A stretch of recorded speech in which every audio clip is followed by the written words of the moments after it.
I'm Mary Beth Westerman. I'm a first-year urology resident at Mayo Clinic. Hi, I'm Dr. Landon Trost. I'm one of the andrology consultants here at Mayo Clinic as well. And the title of our article is Heavy Testosterone Use Among Bodybuilders, an Uncommon Cohort of Illicit Substance Users, that will be published in Mayo Clinic Proceedings. For this study, we surveyed men who self-identified as bodybuilders or heavy testosterone users using an anonymous online survey.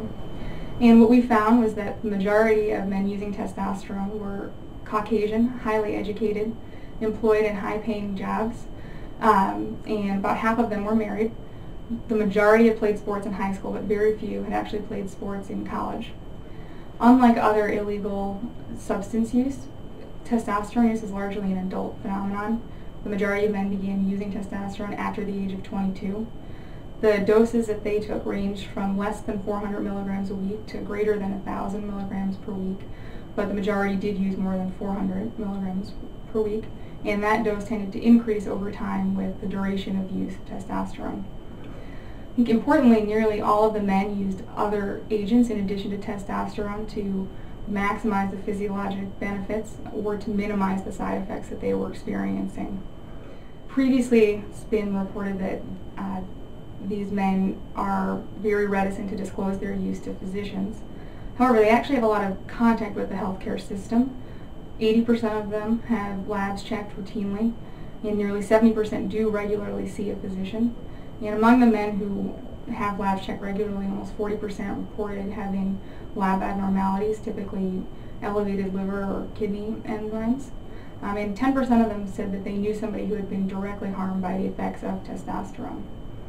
I think finally, the other point we have from our study is that the role of testosterone as a gateway drug has been debated, and we found that about 50% of the men had used other illegal substances, but 90% of this occurred before they started using testosterone.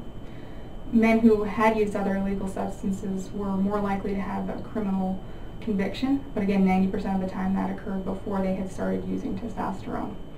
Well, so I think this study is very interesting for a few reasons. It has a couple of key findings that other studies haven't shown before with it. One is that this does suggest that there may be some lack of physician oversight in this group. As Mary Beth had mentioned, about 53% of these patients said they never told a physician they were supplementing. And the doses that these men are using is extremely high.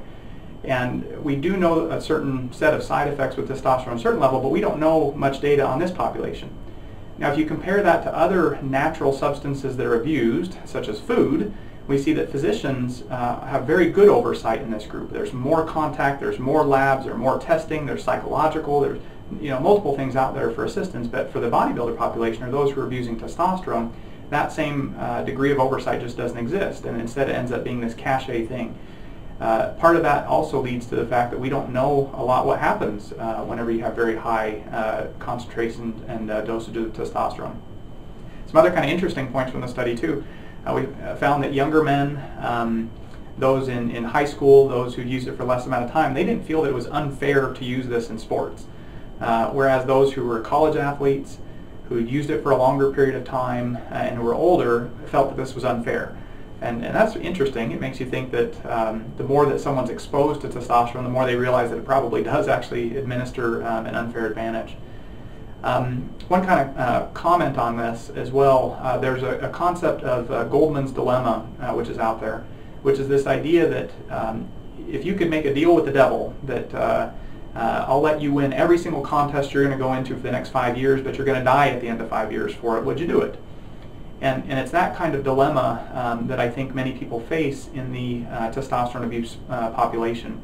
Again, without that physician oversight, we just don't know the true risks involved, and this strongly argues for additional and future studies to better understand that population.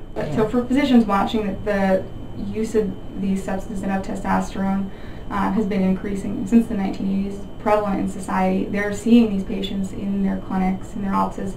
They probably don't know it. I mean, these are highly functional men in society, and they're putting together complex regimens of drugs to achieve the desired effects.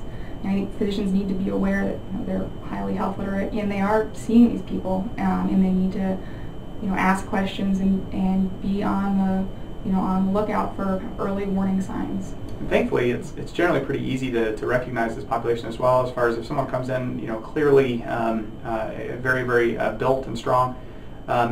The key is to make it very approachable and easy for them to admit to use for it and realize that it's a non-threatening atmosphere and this is somewhere where you'd like to be here and available to help. Now, it doesn't mean that you're going to support them in that behavior, but it does mean that you do care about their health and you want to get them in touch with any resources that may be available. I think the other thing that's important for physicians or providers to know is that anecdotally, some of these users have reported that if they have disclosed their use, they felt like the physician didn't really have the knowledge, or that they knew more about these substances and how they worked and these regimens that they put together than the physicians themselves did. And so I think it's important that physicians also educate themselves about the effects of these drugs and what the use that these patients are using them for. So thank you very much for watching this video from Mayo Clinic Proceedings, and hope that you enjoyed the paper. We hope you found this presentation from the content of Mayo Clinic Proceedings valuable. Our journal's mission is to promote the best interests of patients by advancing the knowledge and professionalism of the physician community. If you are interested in more information about us, our homepage is www.mayoclinicproceedings.org. There you will find access information for our social media content, such as additional videos on our YouTube channel or journal updates on Facebook. You can also follow us on Twitter. More information about healthcare at Mayo Clinic is available at www.mayoclinic.org. This video content is copyrighted by Mayo Foundation for Medical Education and Research.